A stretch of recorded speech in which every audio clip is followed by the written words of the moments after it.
আসসালামু আলাইকুম সম্মানিত ভিউয়ার্স, আপনাদেরকে আমার চ্যানেলে স্বাগত জানাচ্ছি। আমি বরাবরের মতো আজকেও একটি নতুন নোট নিয়ে হাজির হয়েছি, আর এটা হলো ইউনাইটেড আরব আমিরাতসের 100 দিরহামের একটি নোট। আপনারা জানেন যে ইউনাইটেড আরব আমিরাত তাদের টাকাকে দিরহাম বলে থাকে। বাংলাদেশের অসংখ্য মানুষ ইউনাইটেড আরব আমিরাতের বিভিন্ন দেশে বা বিভিন্ন প্রদেশে সেখানে কাজ করে বিভিন্ন পেশায় শ্রেণীতে। তো আজকেও 100 দিরহাম নোটের কিছু সিকিউরিটি ফিচার নিয়ে কথা বলবো। এই যে দুই পাশে দুইটি দাগ দেখছেন, একে বলা হয় ব্লাইন্ড সিম্বল, অর্থাৎ অন্ধ মানুষের জন্য ব্যবহার করা হয়।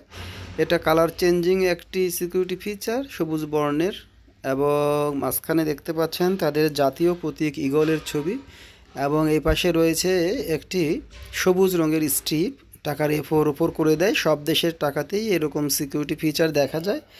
কিছুটা কাগজ বেরিয়ে থাকে এবং তার ভিতর দিয়ে একটি সুতার মতো বা একটি দাগের মতো জিনিস থাকে। এটি টাকার পেছন সাইড এবং এটি ফ্রন্ট সাইড। অনেক সুন্দর একটি নোট। আল্ট্রাভায়োলেট রশ্মি এইখানে ধরলে আরবিতে 100 লেখা থাকে, এবং এই জায়গায় দেখতে পাচ্ছেন একটি ঈগলের ছবি দেখতে পাচ্ছেন। ইউনাইটেড আরব আমিরাতসের জাতীয় প্রতীক ঈগল, এবং মধ্যপ্রাচ্যের প্রত্যেকটি দেশের টাকাতেই তারা কিন্তু এই আল্ট্রাভায়োলেটের এই সিকিউরিটি ফিচারটা রাখে, এবং এটা একটি কমন সিকিউরিটি ফিচার, ওয়াটারমার্ক বা জলসাপ বাংলায় বলে থাকি। আলোর বিপরীতে ধরলে এখানে ঈগল পাখির ঠোঁট দেখতে পাবেন, তার গলাটি, এবং 100 দিরহামের চিহ্ন এবং 100 ইংলিশ লেখা দেখতে পাবেন। বর্তমানে বাংলাদেশে মানে আরব আমিরাতের এই মুদ্রার মান হলো প্রতি দিরহাম 32 টাকা কেনা এবং 33 টাকা 10 পয়সা বিক্রি। 2018 সালের এটি নোট।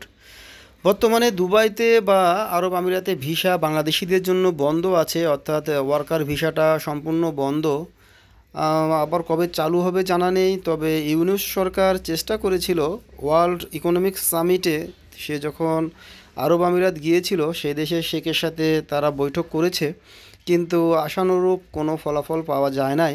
কারণ আরব আমিরাত আমাদের দেশ সম্পর্কে অনেক একটি নেগেটিভ মন্তব্য তারা করেছে, যে আমাদের দেশের মানুষের নৈতিক চরিত্র ঠিক নেই। অর্থাৎ তারা বলছে যে এদেশের মানুষের ডাক্তার দরকার হলে তারা সেই ডাক্তার সার্টিফিকেট বানিয়ে নিয়ে দুবাই চলে আসতেছে। এরা তাদের দেশের জন্য বিব্রতকর।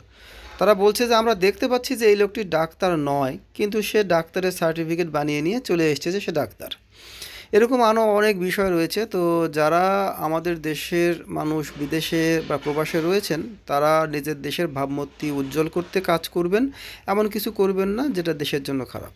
তো আজকে এই পর্যন্তই, আবার নতুন কোনো ভিডিওতে ফিরবো। আল্লাহ হাফেজ।